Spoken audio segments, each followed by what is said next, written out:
We back. I came to talk to y'all today. I want to show y'all something. I made a video the other day. It's on my page. Y'all go there and check it out, but I want to break it all the way down by what I was talking about. Like, should we or should we not celebrate this so-called holiday season? We're going to talk about the difference between believing and that we're in the age of knowing. We're going to talk the difference between traditions and rituals. I'm going to give you a little history lesson. And we're going to see, do you care enough to teach the youth the truth? The age of believing is over. We're in the age of knowing. And it's not that you are uneducated. The problem is that you are educated enough to believe what you have been taught, but you haven't been educated enough to question what you've been taught. You got to know that knowing means to possess knowledge, and believing, that means you just accepting something to be true. Most times you find it harder to fully to understand something that you believe in. There's some type of disconnect from you and that thing. But with knowledge comes understanding. And when someone, like, most times you want to pay attention to the words that people put out.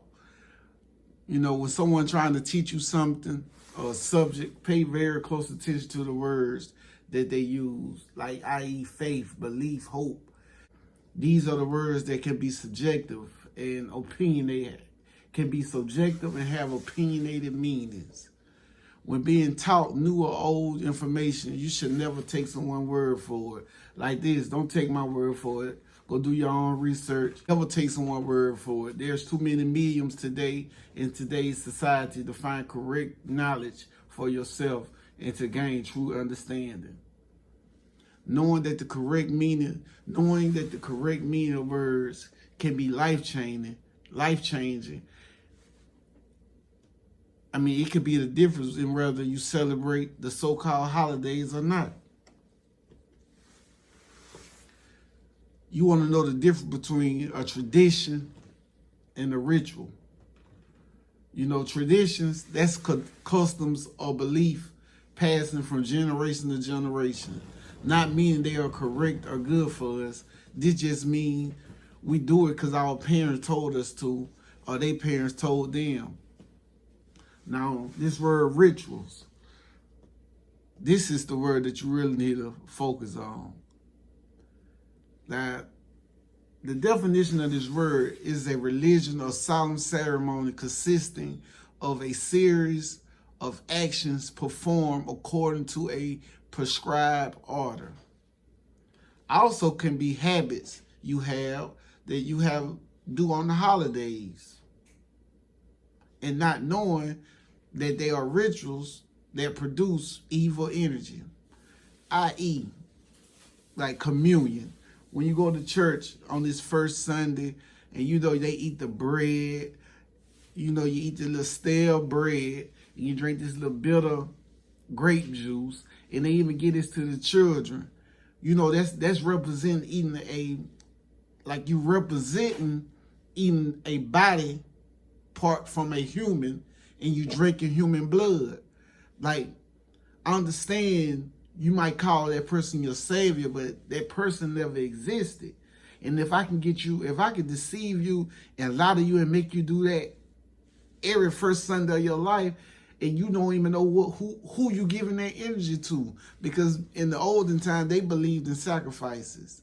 So if that sacrifice is connected to some type of energy, and you wondering why you got that type of energy in your life, it might be from that.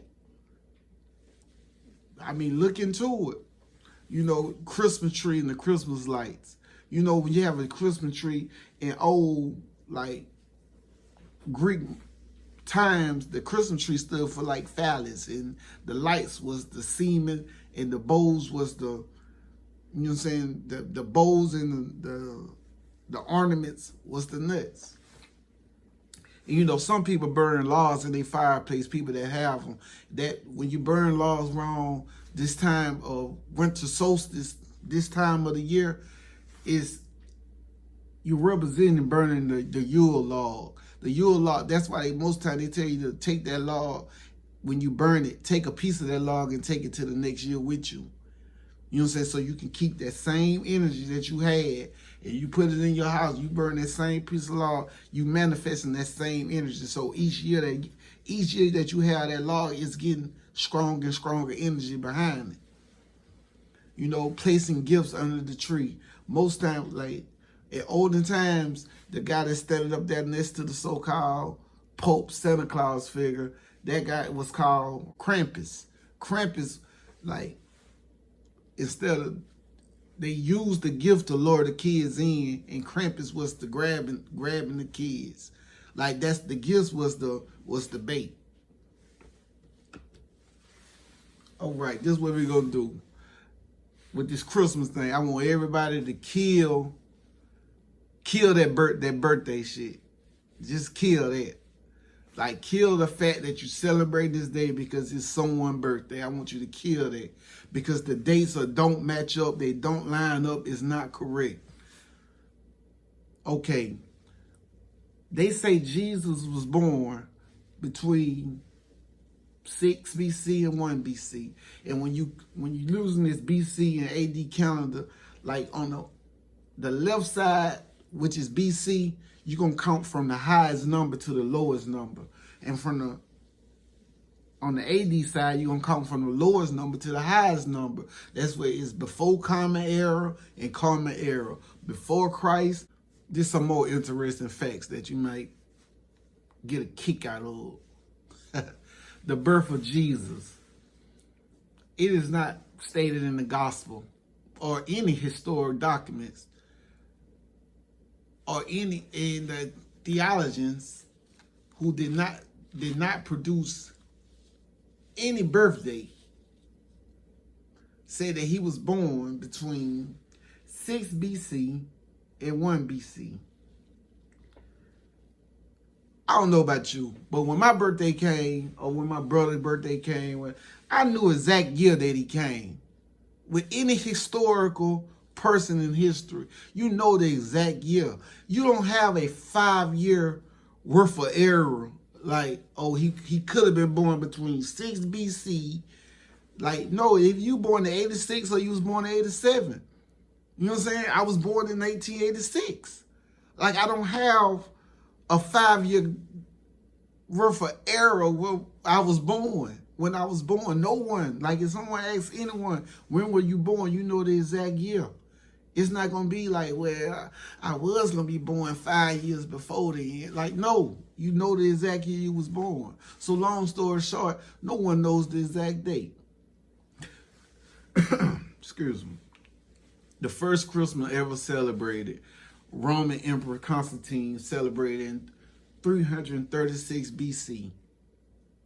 You know, Constantine, the same motherfucker that said that he had a dream, that the cross came to him in a dream, but where he really stole the cross from off the walls of the pyramids in Egypt, and it was the Ankh, and he took the wrong part off of it because that he knew the Ankh was representing the man, the woman, and the child.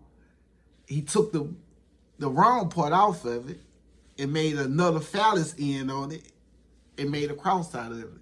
So that's why he can have the man, the Father, the Father, the Son, and the Holy Ghost. And even then, when he celebrated for the first year in 336 BC, the people of the Roman Empire, the people, they didn't even make it part of the festival, nor did they recognize the day as the birth of Jesus. Saturnalia. It was the festival they had called Saturnalia. Like, that's what they had on December 25th every year. He took that day and made that day Christmas in order to try to weaken the participation of that day. Like, if I put this day on it, maybe it will weaken them for celebrating Saturnalia, you know? But Apparently it didn't, because people still out here celebrating Christmas, but don't know that they're really celebrating Saturnalia. All right, now for a quick history lesson. First off, this holiday, not that it matters to go like, but it's not a true African tradition. So you can't say, oh, it's a tradition in my family. That's not, it can't be a tradition, because it was forced upon us to celebrate this from the beginning. So it can't be, you can't say that that's a tradition when that was a punishment in the beginning. You can't start something that has a negative intent and become positive. You can't, that don't happen. Anything that starts with a negative intent is always going to have negative results. No matter how you perceive those results, there's always a negative result. All right, 1565, the colony of St. Augustine in Florida was the first European settlement. It had countless numbers of Africans, and the place that they settled already had Africans there when they settled there. Okay? In the year 1619, the colony of Georgetown wrote its first record of Africans in English colonial America that was reported been taken from a Spanish ship, and they were treated as indentured servants. And after that, many was recorded as landowners in that colony. Okay, now look, from 1619 to 1640. 1640, the term slave came about in the Americas. This is when all hell broke loose, ladies and gentlemen. Listen to me. John Punch was the first legal documented slave. Now look, it's a 32-year gap from 1640 to 1672. So my guess was it wasn't enough people to become hardworking slaves. It wasn't enough. So, because when there's a problem, that's when people think of a solution. You don't think of a solution for something that's not a problem. So it took you 32 years to think of a solution. Okay, someone thought of a solution. The solution was the Royal African Company was created in England, and this is what allowed Africans to be shipped to the Americas and the Caribbean as slaves. Okay, in the year 1705, check this out now. The Virginia Slave Codes was defined as all slaves brought into the colony who were not Christian in their original countries. I'm going to repeat that. Was defined as all slaves. That means you had to follow these codes. If you was a slave that was brought into this colony and you wasn't a Christian in your original country, which that was every black person, every African, no one in Africa practiced Christianity before you was brought into slavery. No one practiced that. Okay? Also, the African Indians that was already here, that sold their brothers to the colonists, those people also fall under the slave codes because you didn't have a religion. You didn't practice Christianity, you know what I'm saying, before the colonizers got here. You didn't do it. And that number 6, the first couple of lines in number 6, that alone shows me that we did not practice religion nor celebrate the holidays. That one thing shows me. But for more other people, I'm gonna keep going. Okay, still Christmas haven't came up yet. December 25th, Christmas, Jesus' birthday. In history, in chronological history, that haven't came up yet. Okay, keep going. in the year 1800. And this not exactly 1800, but in the 1800s. So I just rounded down into the 1800s because I think it was like 1805. So I rounded down to 1800. After about 2 centuries in this new land, there's been no record of December 25th ever recorded or celebrated as Christmas. But it is recorded that Africans were wanted over here as slaves and not even meant to be Christians. Like they wanted you here, but it was never their intent to make you a Christian. They never wanted to do that. They wanted to get you over here. However, but their intent was not to make you a Christian because they always looked at like Christian was like they looked at it like it was above you, like you didn't rate to be a Christian. I mean, that's until something I like to call the slave admiration period. This is what I like to call this. Check this out. The participation in their holidays and religions from the people of African descent was never wanted until they saw how powerful the gods were that the African people were able to possess from within themselves. When they seen the thing that these people was able to do and the powers that they was able to possess and the things that they was able to go through and still come out on the other side, in their mind, it started registering like, whatever God that they playing with is stronger than our God. It's stronger than our Christianity God. So whatever God that they playing with, whatever power that they playing with, it's something that we can't defeat if they keep practicing it.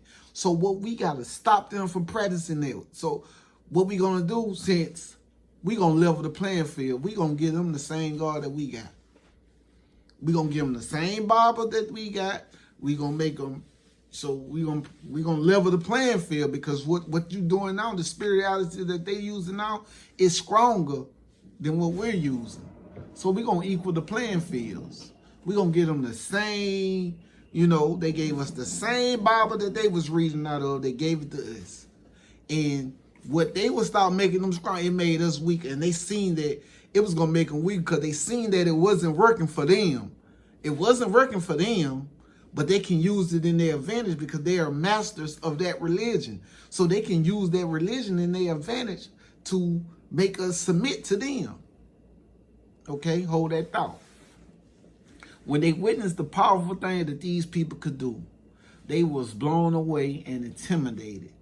And when the Africans saw the fear that they had for them, well, just say, that was led to all the slave revolts, especially the slave revolt in New York of 1712. Once the rebellious slaves, the strong of it, like these strong warriors, once they seen that these people were scared of them, instantly they started to rebel. So don't never think that your ancestors didn't hold their own, didn't stand up. They stood up now. But watch how slick you can do when you able to find ways to dominate a little group of people. Because they still outnumber us because they took us from our homeland. Only so many of us can fit on that ship. So we was outnumbered. True enough. After these revolts and rebellious actions, which lasted for years, this is when they started to allow and force the ancestors to read the Bible. This is crazy, ladies and gentlemen. Like now back then, a couple years ago, they didn't want you to read the Bible. It was beneath them to allow you to be a Christian. But now they allowed and forced our ancestors to start reading this Bible. And they was forced to not practice their homeland spiritualities. So if they catch them, praying to any God besides Jesus, if they catch them praying to any God besides Jesus, they was penalized for that. You said they probably was beaten, You know what I'm saying? Anything, whip, anything. They did not want you practicing that spirituality from the homeland. You know what I'm saying? The motherland. They did not want you practicing that. You're going to read this book. You're going to pray to our God. Because we know we've been praying to this motherfucker. He ain't helped us yet. So we know he ain't going to help us. But what we is going to do is going to make you obedient to me.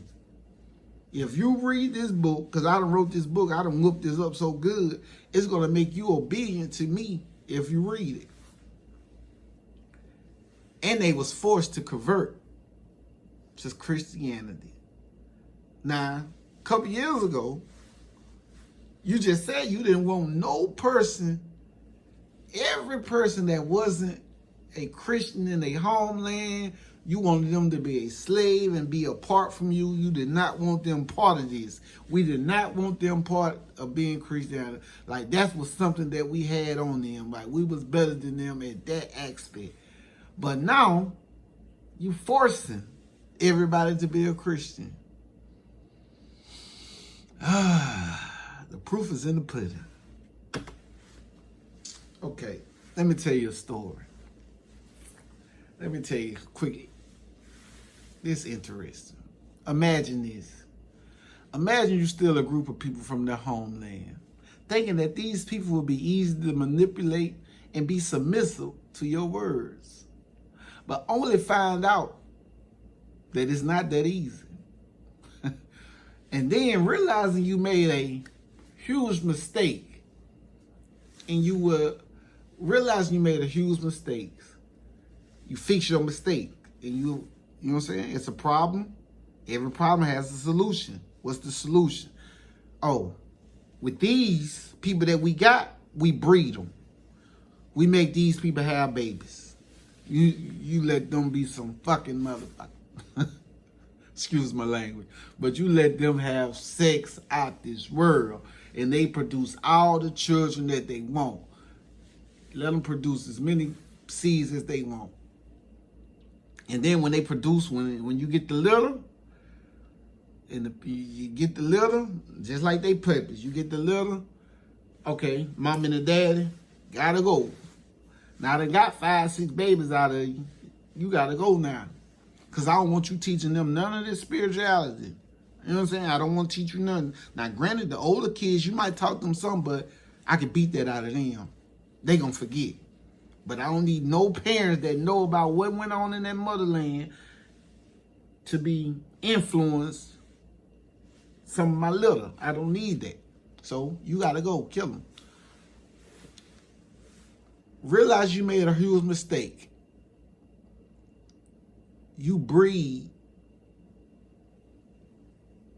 one generation because you know if it's gonna be easier to manipulate that next generation, because they will have a disconnect to the energy from the motherland, and it will be easier to indoctrinate this generation because they have no knowledge of who they really were.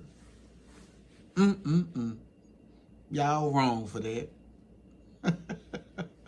Y'all are wrong for that. You can tell them anything. You can tell them they came from monkeys. You can tell them they came from the mud. You can tell them they was nothing. Right? But it's get better. Check this out. So, you know what I'm saying? Everybody breeding and having babies. So, with all the people that was making the money from slave importation, you know what I'm saying? Like he had a home little side business. I import slaves on the weekend, you know. Guess what we do? We're gonna stop them because they gonna mess up the overall. So we gotta stop that. Guess what we do? So that's when the US government stepped in. US government stepped in under President Thomas Jefferson. Okay? And they made it illegal to import new slaves in 1807. They made it illegal. Like, no, you cannot bring no new slaves from Africa over here. Do not do it. It is a federal crime. Look up the Act Prohibiting Importation of Slaves. Look that up. It is a federal crime to do that. Because I can't have you bringing new slaves and I'm still trying to groom, you know what I'm saying, my babies. I'm still trying to groom them up to be good slaves. I can't have you bring these, you know what I'm saying, spirituality, powerful, God having inside of them brass skin, pyramid building geniuses. I can't have you bringing them over here messing my little, okay? I mean, they didn't want any spiritual Africans to ruin the well-trained U.S.-born Negroes with their spiritual enlightenment of who they really were. They didn't want that, okay? At this point is when you see a massive amount of black Christians around the Americas. You get a church. You get a church. You get a church. Everybody, we need pastors on every plantation. Make that, he's growing up good, he's good, make him a pastor. And so all his friends, he can make all them fall under him, and that'll be good for us because we can, you know, now we only got to train one because it's going to be easier for the rest to listen to him and get manipulated by him than it would be by me because they look like him, so they're going to listen to him.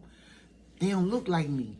So it's going to be harder for them to listen to me. So we going to train him and make him a pastor and feed him real good and give him some extra treatments so he can make sure that all of them fall in line. But that still didn't help. It did not help. Some rebellious Negroes still rebel. You got black African gods like Demar Vesey, Nat Turner, and that bad Mama Jamma, Harriet Tubman, and many, many more. All these people, they fought their way to freedom.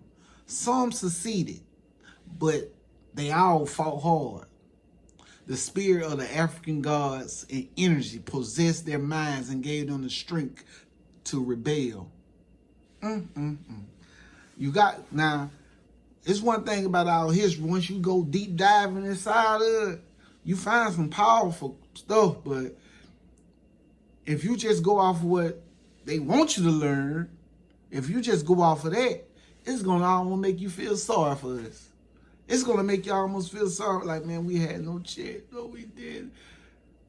But they know, once you do that deep dive into this, the truth is in there. You just got to deep dive in there. Hold your breath. Hold your breath when you go deep in that water.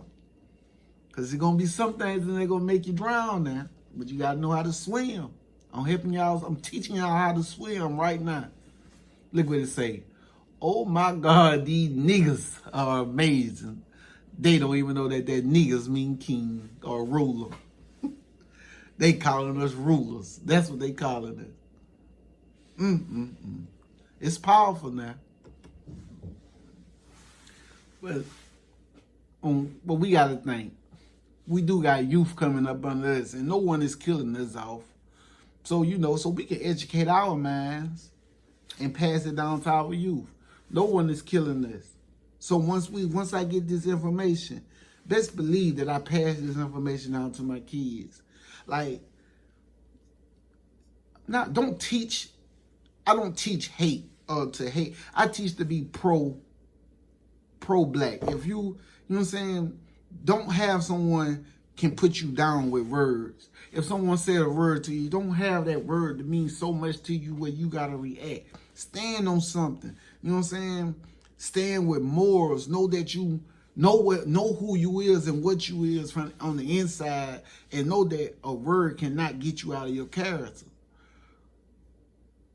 So don't teach hate. Just teach pro-race. Whatever race you is. Like, even if you Caucasian, teach pro-Caucasian.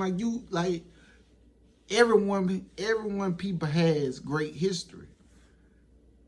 Choose the great history and show your people, and show your children the great history of your people. And you can leave out the bad. Just leave, like, it's, in order for this not to keep going, you can make them aware of the bad, but you ain't got to sit there and drill the bad in.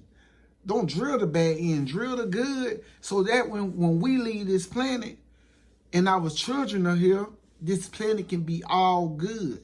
Because we didn't pass any of the bad down. So only teach the good history. Teach the good history. Teach the uplifting history. Teach the powerful history.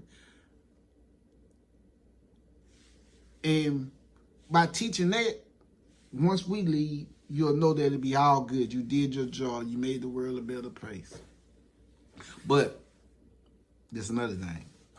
I can see now that these religions and holidays were made to poison the minds of the people and to control how you think and spend your hard-earned money in the 21st century. I can see that now. I can see how they tell you when and how to spend your money. And no, not by force. Not by force. Ain't nobody sitting there making you do anything. It's almost like a manipulation marketing plan that they use. They learned how to market manipulation. And they use that one weapon that can't nobody say no to. They use that weapon right there, and they get to that weapon. And once they get to it, they got it. Unless you step in and do something, they'll get to that weapon. And it's a secret weapon. This weapon will affect your life more than an atomic bomb if you allow it. You want to know what that weapon is, don't you? Yeah, I can see everybody looking up at the screen like they little bit of churn. But that's the weapon. The weapon is your kids.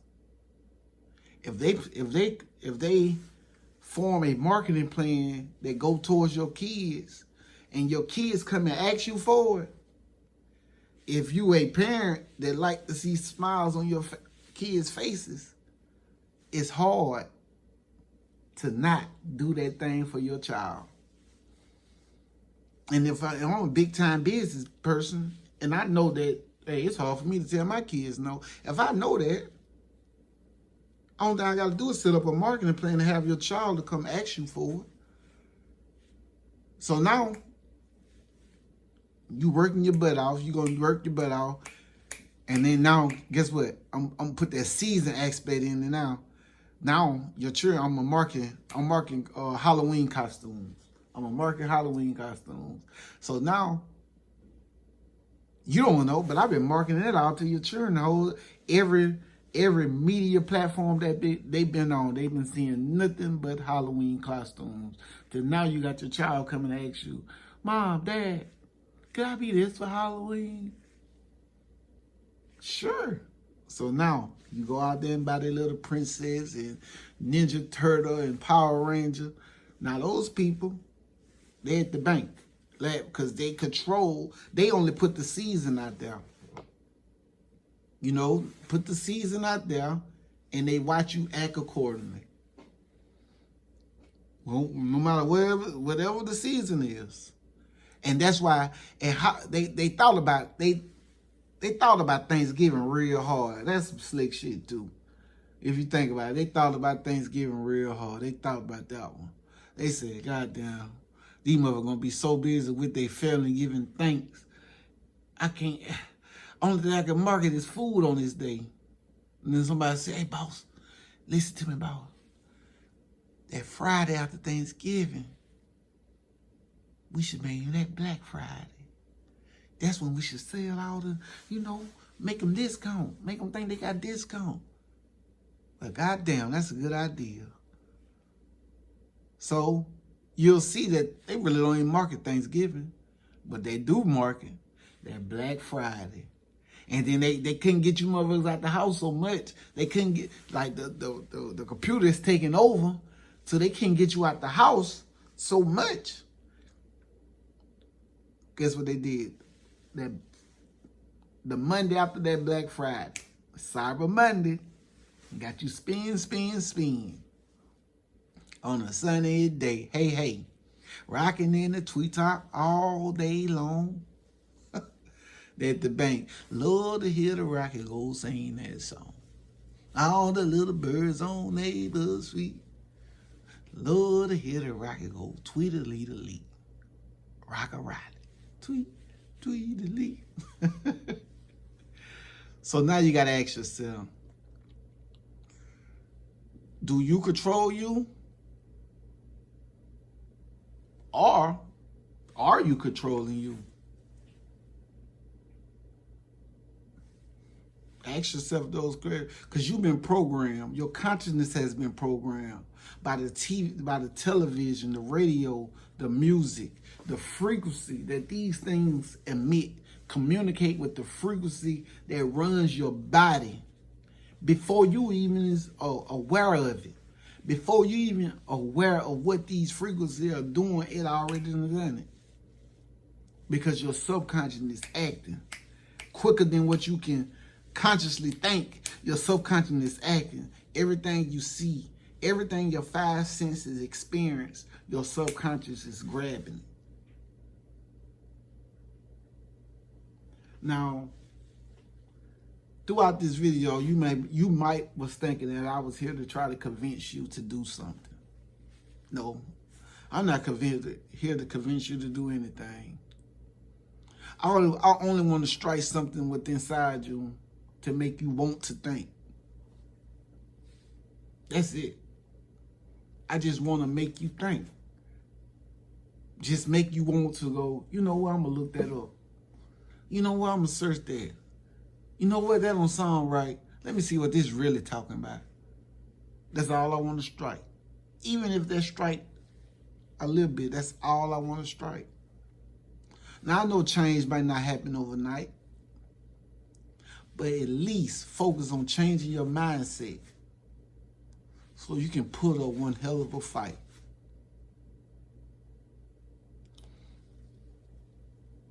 What would you want your youth to do?